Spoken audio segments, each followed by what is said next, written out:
എന്ത് ബുക്ക്? ദേവി മഹാത്മ്യം. ദേവി മഹാത്മ്യത്തെ കുറിച്ച് ഞാൻ കഴിഞ്ഞ പ്രാവശ്യം അവിടെ വന്നപ്പോഴും പറഞ്ഞിട്ടുണ്ടായിരുന്നു. ദേവി മഹാത്മ്യം എവിടെയുണ്ടോ അവിടെ സാക്ഷാൽ ഭഗവതി ഉണ്ട്. ത്രിപുര സുന്ദരിയാണ് ഭഗവതി, അല്ലെ? ദേവി മഹാത്മ്യം നമ്മുടെ ജീവിതത്തിന്റെ ഭാഗമാക്കി മാറ്റണം. കാരണം ഭഗവതിയെ കൊണ്ട് കഴിയാത്തതായിട്ട് ഒന്നുമില്ല. ഒരമ്മയുടെ മടിയിൽ തലവെച്ച് കിടക്കുമ്പോൾ കിട്ടുന്ന ശാന്തിയും സമാധാനവും ഈ ലോകത്തിൽ എവിടെയും കിട്ടില്ല.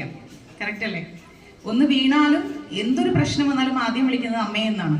ഇനി അമ്മമാര് ജീവിച്ചിരിക്കുന്നെങ്കിലും ഇല്ലെങ്കിലും അവരോട് നമ്മൾ കുറച്ച് എന്തെങ്കിലും കാര്യത്തിൽ വഴക്കിട്ട് നിൽക്കുകയാണെങ്കിലും മിണ്ടുന്നില്ലെങ്കിലും എന്തായാലും ശരി, അമ്മയെ എന്നൊരു വിളി നമ്മുടെ ജീവിതത്തിൽ എപ്പോഴും ഉണ്ടാവും, അല്ലെ? അപ്പൊ ആ അമ്മ സാക്ഷാൽ ഭഗവതിയായി മാറുകയാണ്, അല്ലെങ്കിൽ നമ്മളുടെ അമ്മയായിട്ട് ഭഗവതി നിൽക്കുകയാണ്. ആ ഒരു സാന്ത്വനം എപ്പോഴും നമ്മളുടെ കൂടെ ഉണ്ടാവുന്നത് ദേവി മഹാത്മ്യത്തിലൂടെ നമ്മൾ കടന്നു പോകുമ്പോഴാണ്. ജീവിതത്തിൽ എന്ത് പ്രതിസന്ധികൾ ഉണ്ടായിക്കോട്ടെ, രോഗമായിക്കോട്ടെ, സാമ്പത്തിക പ്രശ്നങ്ങളായിക്കോട്ടെ, എന്തുമായിക്കോട്ടെ, അതിനൊരു ആൻസർ ദേവി മഹാത്മ്യ പാരായണത്തിലുണ്ട്.